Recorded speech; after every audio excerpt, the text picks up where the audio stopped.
안녕하세요. 강벨라TV 벨라입니다. 오늘은 직업에 대한 만족도에 대해서 한번 얘기를 해보려고 영상을 켰습니다. 생활하실에서 일하는 간호사로 있고요. 애기 조금 안고 얘기를 한번 해보도록 할게요.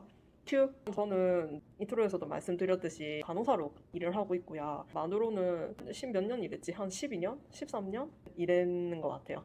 제 나이도 이제는 좀 가물가물합니다. 처음 신규 때 소아과 3년을 있었고, 그 다음에 신경외과 1년, 그 다음에 수술실 6년 있었나? 6년 반? 거의 7년 있었나? 그렇고 이제 신생아실에서 2년을 채워가고 있습니다. 처음에는 참 취업 걱정이라는 걸 모르고 살았어요. 그래서 남들 뭐 취업 준비하고 할 때 그런 거에 대한 스트레스는 안 받고 살았던 것 같아요. 지나서 생각해보면은 그게 정말 큰 부분이었다라는 생각이 들더라고요. 사실 취업 준비 기간만 해도 1년, 2년 준비하시는 분들도 많잖아요. 그러니까 그 과정에 대해서 스트레스 요인과 기회비용 생각하면은 1, 2년이라는 시간이 결코 짧지 않는 시간이죠. 지금 생각해보면 이때까지 다 힘든 병원을 다니긴 했는데 처음 3년 동안 일을 하고 중간에 이제 유럽 배낭여행도 한 달을 다녀왔습니다. 근데 이렇게 할 수 있었던 이유가 이 병원이 다가 아니었고 취업을 하는 데 있어서는 큰 무리가 없었기 때문에 중간에 한번 쑥 갔다 와도 취업이 힘들지 않았기 때문에 그렇게 좀 자유롭게 선택을 하고 여행을 다닐 수 있었던 것 같아요. 왜냐면 일반 직장인들이 여행을 하려 하면은 일주일 휴가 내는 것도 눈치 보이잖아요. 물론 뭐 좋은 회사에 가신 분들은 휴가도 뭐 길게 받아가지고 여행 다니고 하시지만 너무 싫은 사람이 있다. 이 파트가 나랑 좀 안 맞는다.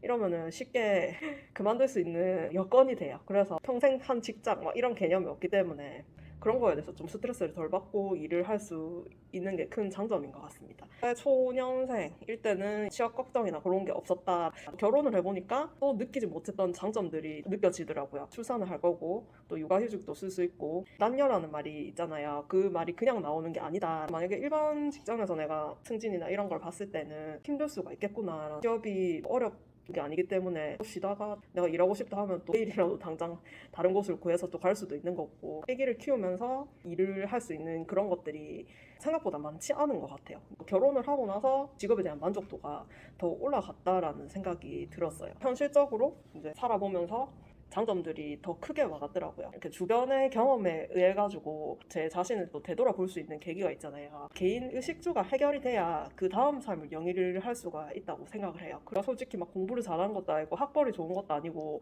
스펙이 좋은 것도 아닌데 제가 어딜 가서 취업 걱정 안 하고 살 수 있겠어요. 정말 치열하게 열심히 노력하시는 분들도 많은데 제가 일반 직장인이었다면 아마 그런 경쟁 시대에서 살아남지 못했을 거라는 생각이 들었어요. 그냥 제 뭐 성향이라든지 이런 걸 생각하면 물론 이제 그런 여건이었으면은 좀 더 내가 막 스펙을 쌓으려고 노력하고 뭐 그렇게 했겠지만 간호사는 길이 많아요. 뭐 조금 더 공부를 해서 뭐 교수가 될 수도 있는 거고 공무원 쪽으로 해가지고 또 뭐 보건소에 취업을 할 수도 있는 거고 다양한 길이 많습니다. 근데 저는 공부를 더 이상 하고 싶지 않아가지고 그런 것에 대한 도전 자체를 그냥 안 했고요. 그렇게 시간 쏟고 하는 것보다 여행 한 번 더 가는 거 그냥 그게 그냥 좀 제 삶의 가치라고 생각을 해서 공부를 열심히 하거나 더 스트레스 받으면서 뭐 수간호사가 돼야겠다 예를 들면 뭐 그런 건 없어요. 저는 그냥 평간호사로 평안하게 일을 하면서 책임을 조금 덜 지고 살고 싶습니다. 그렇다고 이 직업에 대한 책임 의식이 없다는 건 아니고요. 위로 올라가면 올라갈수록 책임감의 요소가 더 커지잖아요. 조직을 이끌어 가야 되는 그런 책임감의 요소가 더 커지는데 그런 부분에 있어서 저는